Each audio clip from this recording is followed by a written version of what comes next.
California task force to study and develop reparation proposals for African Americans. Content warning. It contains discussions of racial discrimination, sexual assault, torture, lynching, and other forms of extreme violence.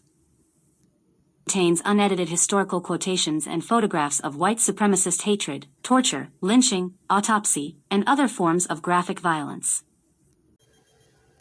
Employment Practices Committee. The enormous activist pressure. President Roosevelt during World War II attempted to protect black workers, but these actions were temporary and did not have serious enforcement powers in the lead-up to World War II. Activists demanded desegregation of the defense industry following a 1941 meeting of civil rights groups from across the country.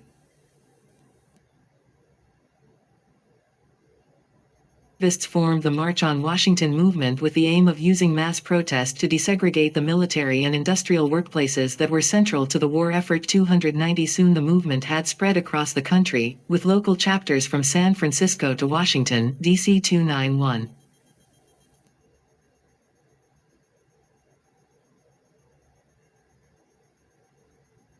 1941, 100,000 or more black workers from across the country were expected to march on the nation's capital, alarming President Roosevelt at the prospect of a mass protest in Washington, D.C. on the eve of the country's entry into war. 292 In response, he issued Executive Order 8802.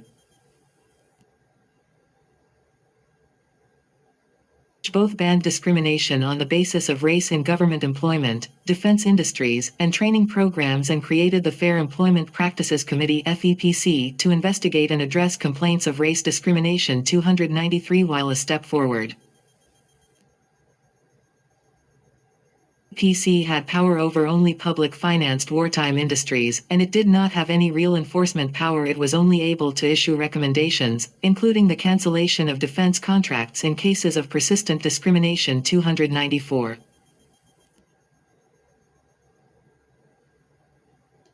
FEPC's impact varied around the country from March 1942 to 1944. Black employment in war production jobs rose from under 3% to over 8%, and some black workers found jobs as skilled labor in manufacturing and minor managerial roles. 295 The most progress was made in places where black activists, unions, and local civil rights organizations worked together with FEPC investigations to pressure for change. In St. Louis, a large March on Washington movement chapter agitated to reinstate black workers at a local arms plant, raise wages, hiring of black women. The organization used its resources to file and pursue FEPC complaints, justifying the concerns of black works, but pursued this official action hand in hand with mass rallies to general grassroots support. 296. 10. Stolen labor and hindered opportunity. Enforcement system. Other geographic areas were less successful. Both public officials and private employers in several southern cities refused to provide integrated defense employment. Government did not force action. 297 FEPC had no mechanism to act against Alabama Governor Frank Dixon, who supported employment of black war workers only within the bounds of the segregationist system already in place in the southern states. 298 FEPC disbanded in 1946 as the war ended. A temporary attempt of limited effectiveness to address labor discrimination. 299. Limitations of these civil rights acts. Congress passed a series of civil rights laws in the 1960s prohibiting discrimination in employment, voting, and housing. Title VII of the Civil Rights Act of 1964 outlawed employment discrimination on the basis of race, color, religion, sex, or national origin. 300.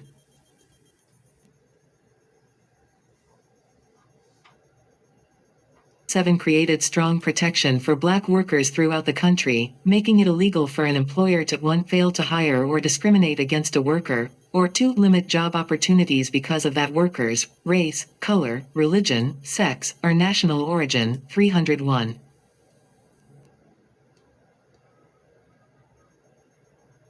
protects workers against current racial discrimination and segregation practices, but does not provide a way to write Pastrong's 302 IT exempts, bona fide, seniority systems and professionally developed ability tests 303. The former are also known as last hired, first fired systems.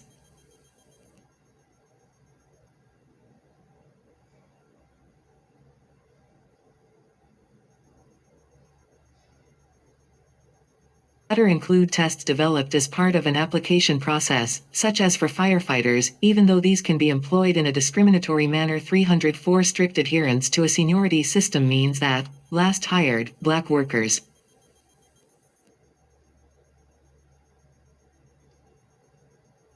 moved into positions now that racist discrimination is outlawed, will be first fired, under the systems allowed by the Law 305 in 1977. The Supreme Court held that Title VII did not outlaw these seniority systems even when they discriminate against Black workers. A seniority policy does not become unlawful under Title VII simply because it may perpetuate pre-act discrimination. 306.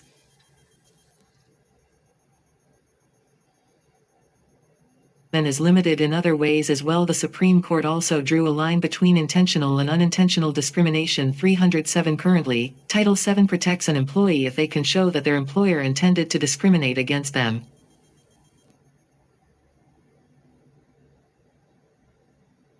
Which can be difficult to prove if the employee cannot prove their employer's racist intentions. Title VII protects them only if the challenged employment practice is not job-related, or not consistent with business necessity. 309 For example, in Griggs v. Duke Power Company, the defendant company Re. High school diploma or passing an intelligence test for certain jobs, neither requirement was related to successful job performance.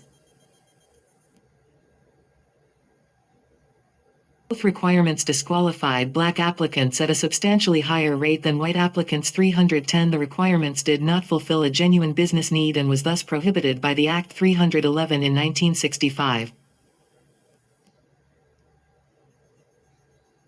Formed a federal agency called the Equal Opportunity Employment Commission to enforce Title VII and other employment statutes and regulations. The commission, which continues today, covers all industries and not just wartime industries like its predecessor.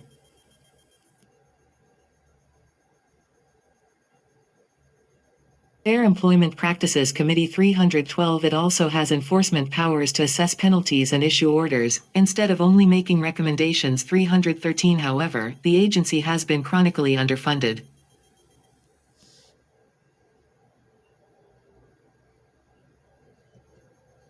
Limited its ability to widely enforce federal protections against racial discrimination in a large number of cases. 314 The agency's staff numbers decreased from 3,390 to 1,968 between 1980 and 2018 despite the U.S. population increasing by more than 44% in the time. 315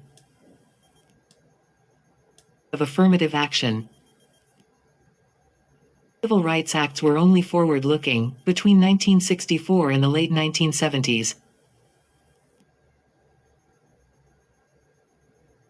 Government enacted affirmative action programs intended to address the effects of past racist discrimination and segregation. 316 These programs increased the number of underrepresented groups in government contracting work until the Supreme Court and the Reagan administration in the 1980s effectively brought many federal affirmative action programs to an end.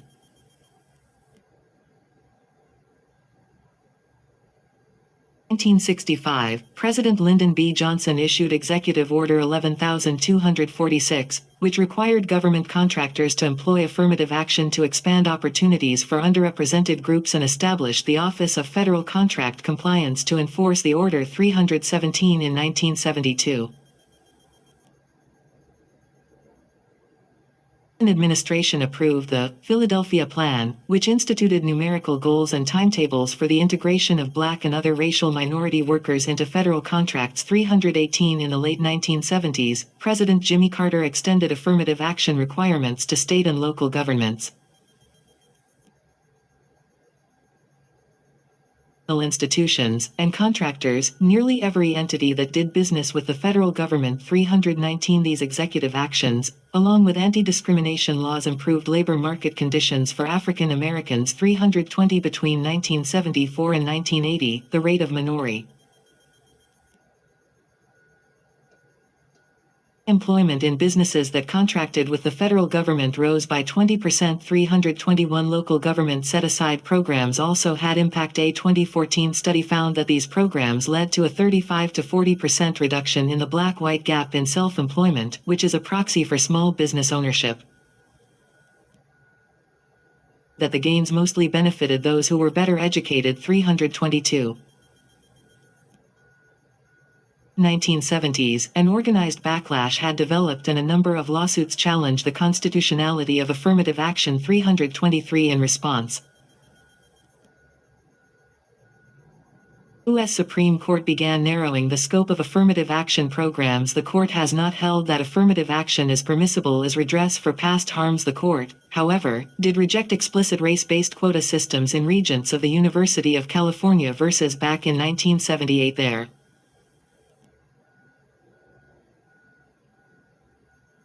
That it was permissible for government affirmative action programs, in this case, a state school, to consider an applicant's race in order to advance the interest of diversity, but that it was unconstitutional for an affirmative action program to employ race-based quotas. 324 the early 1980s, under President Ronald Reagan, the federal government began to restrict its enforcement of affirmative action requirements, halting the progress made during the preceding administrations. 325 1964 and the late 1970s, the federal government enacted affirmative action programs which increased the number of minority groups in government contracting work until the Supreme Court and the Reagan administration effectively ended federal affirmative action in the 1980s. Housing segregation limits black job opportunities.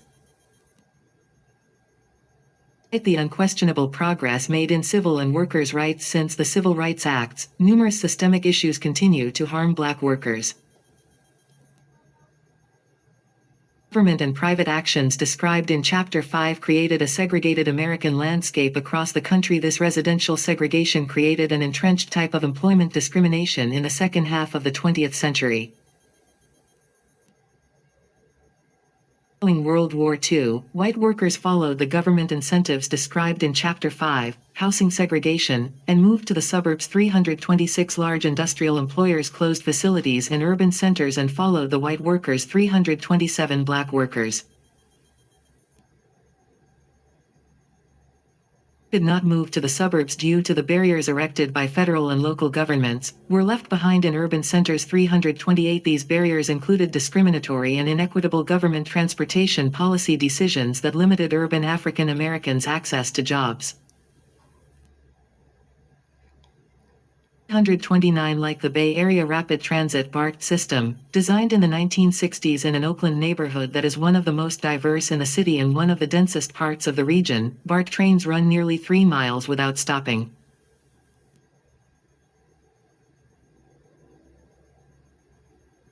BART stations are only 175 miles apart in suburban areas that are less than half as dense. 330 As one transportation expert explained, BART was literally designed to speed white suburban commuters past black inner-city residents. 331 For an in-depth discussion of transportation discrimination, please see Chapter 7. Which has produced evidence that the phenomenon of job suburbanization caused significant decline in black employment and increased black-white labor inequality. 332 Examples of the movement of jobs to the suburbs abound. For instance, Ford Motor Company moved all engine production sited at its River Road plant, at the time, the largest employer of black workers in the Detroit region, to facilities in suburban Park, near Cleveland and Dearborn, outside of Detroit. 333 Michigan's labor market letter observed the creation of a very large and alarmingly consistent list of long-term unemployed black workers in the region. 334 In World War II, white workers followed the government incentives described in Chapter 5 and moved to the suburbs. Industrial employers closed facilities in urban centers and followed the white workers. Black workers, who could not move to the suburbs due to the barriers erected by federal and local governments, were left behind in urban centers. Exodus of major employers to the suburbs also prevented African Americans from fully taking advantage of benefits provided by unions, for example. Communication Workers of America lost thousands of black members when customer service call centers moved out of New York City and reopened in areas not easily accessible to African Americans living in the city. 335. 1967 and 1987, the number of industrial jobs dropped precipitously in cities with large black populations, by 64% in Philadelphia, by 60% in Chicago, by 58% in New York.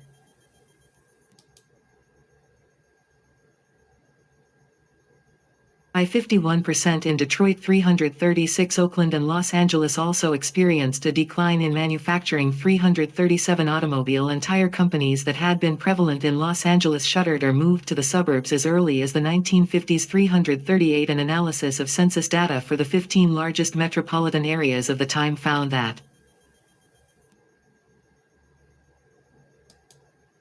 1960 and 1970, the suburbs of these areas saw a 44% increase in jobs while central cities saw a 7% decline. 339. Whereas nearly two-thirds of jobs were in urban centers in 1960, by 1970, only 52% of jobs were in urban centers and in some cities.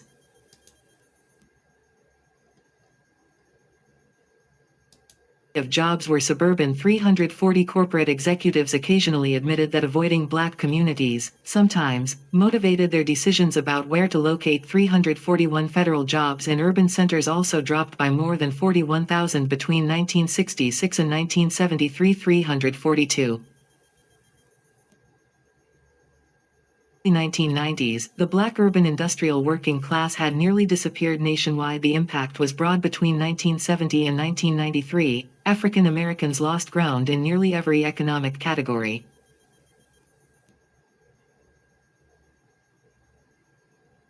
Employment among African Americans rising from 5.6% to 12.9%. 343. If new manufacturing was built, for example, by American auto companies, studies have shown a consistent pattern of rural, suburban locations about 30 miles from the black neighborhood. 344. Recently, U.S. trade policy added to the negative impact of automation and changing technology on jobs for African Americans. 345. Free trade policies and the resulting job losses in the manufacturing sector hit black men especially hard. The sector has offered relatively higher paying jobs for those with lower levels of educational attainment. 346. These jobs are also more likely to be unionized and afford a range of attendant benefits. Healthcare to pensions. 347. Black workers were also disproportionately among those whose call center and customer service jobs were subject to offshoring. One study found that African Americans lost 646,500 good manufacturing jobs between 1998 and 2020, a 34% decline in total black manufacturing employment. Part of the overall loss of more than 5 million manufacturing jobs during that time period. 348. Workers who have lost their jobs have been less likely than their white counterparts to find a replacement job, and when they found new jobs, are likely to experience pay cuts. 349. The loss of jobs to free trade also depressed wages in the long term and intensified wealth inequality. 350. The impact has been far-reaching. One researcher found that manufacturing decline between 1960 and 2010 had disproportionately harmed black communities in of wages, employment, marriage rates, house values, poverty rates, death rates, single parenthood, teen motherhood, child poverty, and child mortality. 351. These harms may continue. More than a quarter of all black workers are concentrated in 30 jobs at high risk of automation, according to a 2017 finding of the Joint Center for Political and Economic Studies. 352. Discrimination. Legal segregation resulted in social separation between Black and white Americans, with lasting consequences. Employers often hire new employees by relying on their social networks, ethnic loyalties, apprenticeships. In relationships, legal segregation prevented Black workers from building these necessary formal and informal networks with white Americans, effectively barring Black workers from entering into new, mostly white workplaces or industries. 353. Americans continue to experience labor discrimination today. One meta-analysis examining a 25-year period starting in 1989 found that discrimination against African Americans in the labor force had not decreased. 354 African Americans receive interview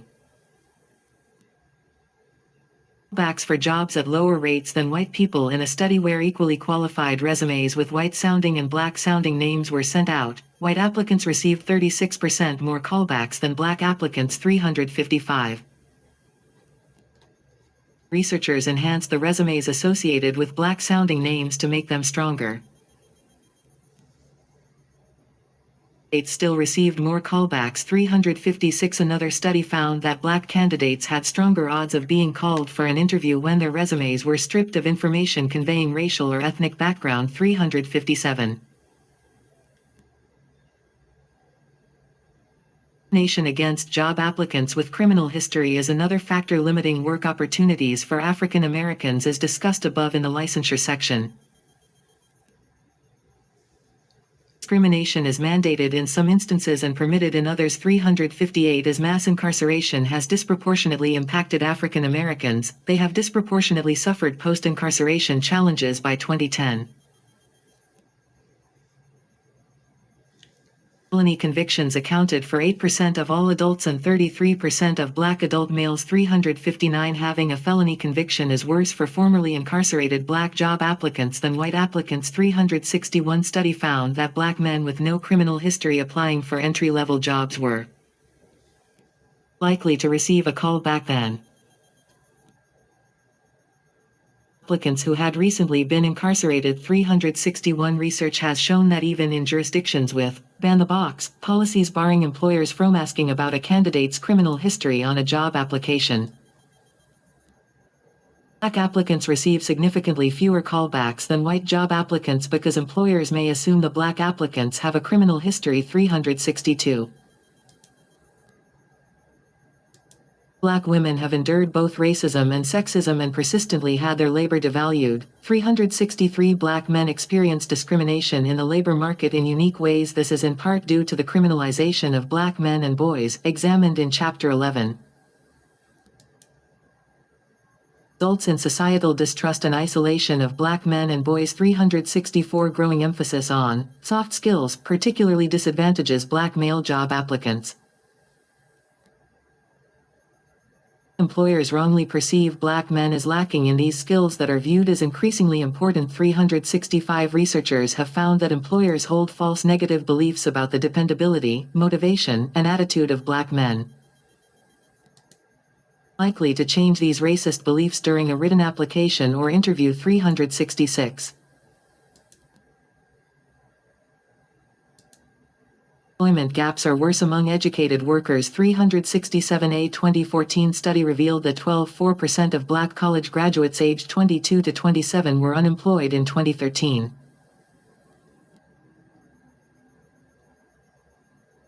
To a rate of 5.6% for all college graduates in the same age range. 55.9% of employed Black recent college graduates worked in an occupation that typically does not require a 4-year college degree. 368 graduates in areas such as science, technology, math, and engineering fared better. Experienced high unemployment and underemployment rates. 369 in 2013.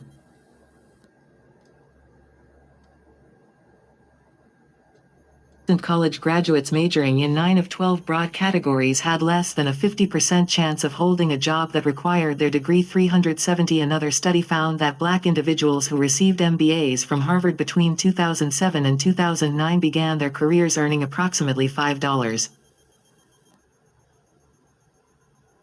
less their white peers, and by 2015, the racial pay gap had increased to just under $100,000 annually. 371. Executives occasionally admitted that avoiding black communities sometimes motivated their decisions about where to locate. Between 1970 and 1993, African Americans lost ground in nearly every economic category, with unemployment among African Americans rising from 5.6% to 12.9%. Stolen labor and hindered opportunity.